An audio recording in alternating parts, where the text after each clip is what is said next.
Ladies and gentlemen, welcome back to our YouTube channel once again. In this particular video, I want us to talk about something which I've really tried to avoid. But because of demand, I'm going to talk about it.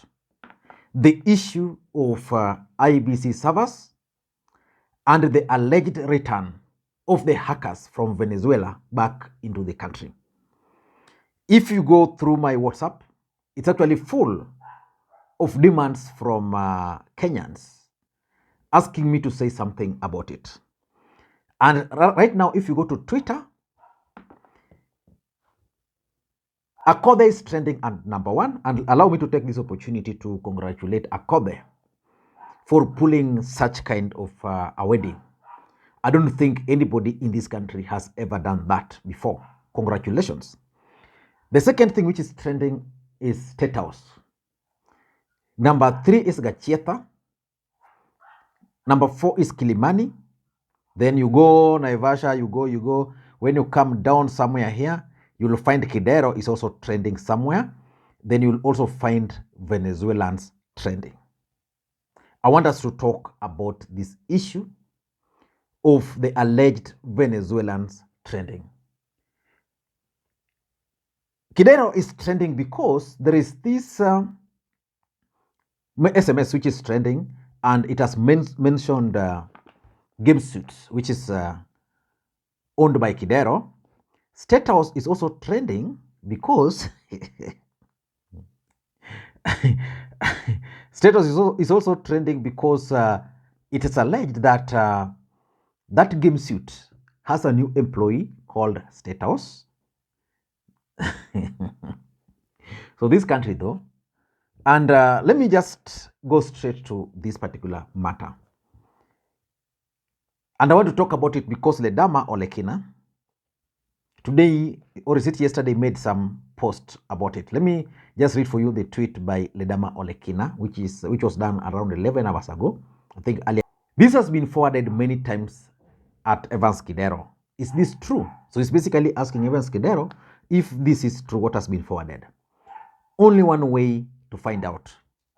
And that message has actually been forwarded many times. If you have not received it as at now, please just know that you are not connected in this country. You need connections to get this kind of messages. This is what the message is saying.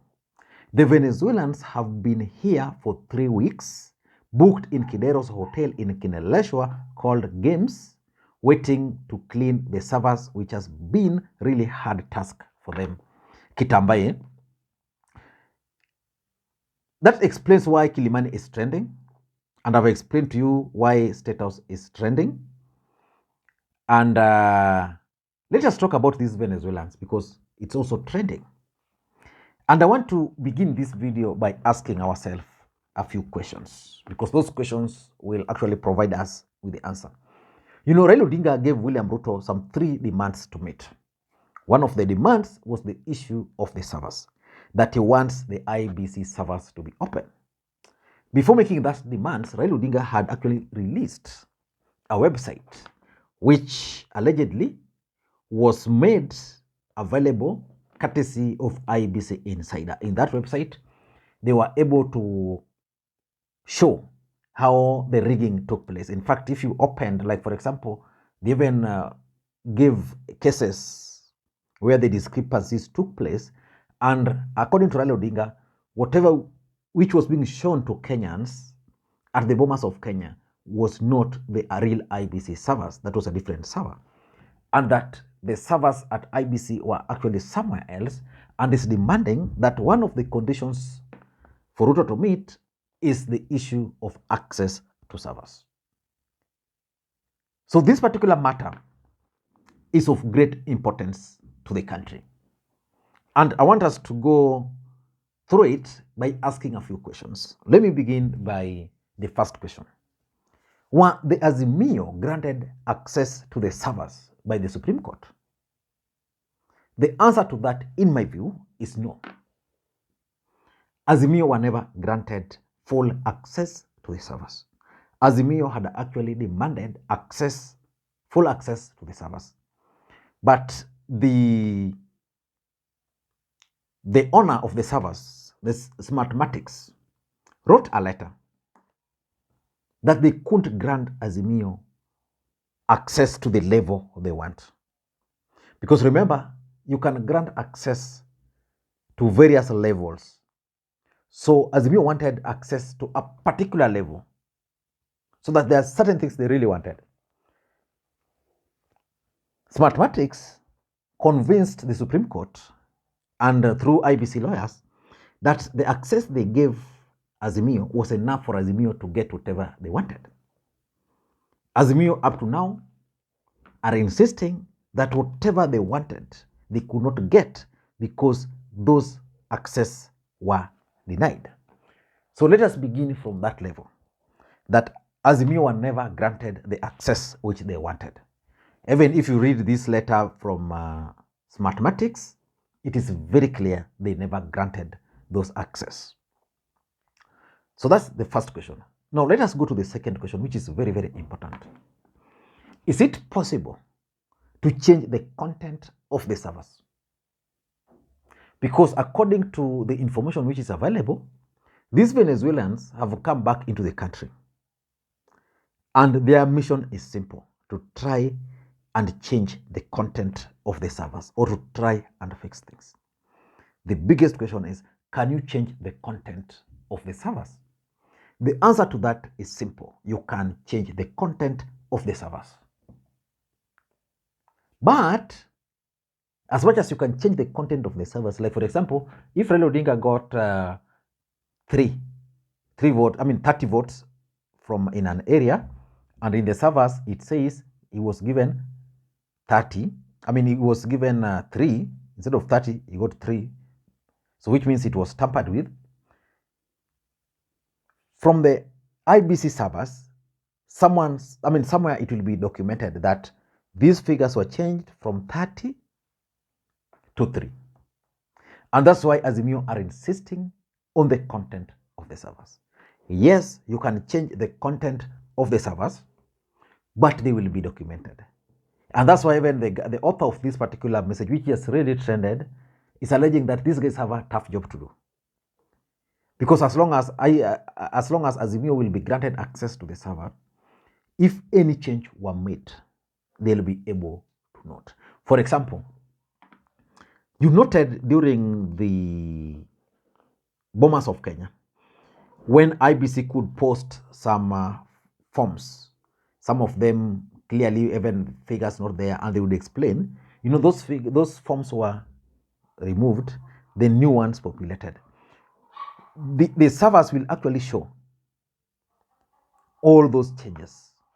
So if there's anything which took place, those changes were there, because probably someone brought these guys to try and make those changes, but they will be documented. The other question which we need to ask is, why is Kenya Kwanza not ready to allow Azimio to access the servers? I did a comprehensive analysis about why Ruto will not grant access to Azimio to access the servers. That's not going to happen. And it's not going to happen because there are several questions which will arise. Assuming the servers will show that Raila Odinga won, what next? Assuming the servers will show that Raila Odinga won, what next?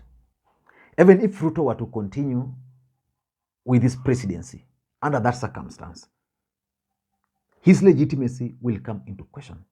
It will also lead to several court cases, which I don't think they'll be able to manage. Someone will even go further and seek for the arrest and prosecution of the people involved. Again, apart from that, so many other things will arise. So Kenya Kwanza will not be willing to grant Azimio those access because of those particular fears. And the other question, which is basically the basis of this analysis, is it possible that the Venezuelans are actually back into the country, the Jose Camargo and his team? Because if they were able to do these things from outside, they can still just do them from the outside. But the most important thing is that implementation will require them back into the country. Is it possible that they are back in the country? For me, the answer to that is a yes or no. A yes, in the sense that someone somewhere might have convinced whoever is concerned that they needed these guys back into the country to try and fix these things. Once these things are fixed, then we can say, Azimio, please go ahead and access the servers.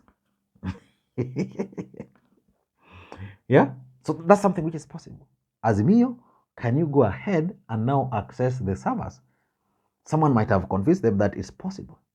But again, it might be possible that we have some Venezuelans into the country, but not really about these servers. They may be just doing their own businesses or something else. But I'm also looking at a possibility that in real sense, there are no Venezuelans in this country. I'm just sure probably that someone is out to raise alarm. And because propaganda sell in this country, it's actually spreading like bushfire. But my advice to Azimio, please take this issue seriously. Don't assume, don't ignore. This issue of Venezuelans, take it seriously. You never know. You can never trust Kenya Kwanza. Thank you guys, and may you have a good day. Bye-bye.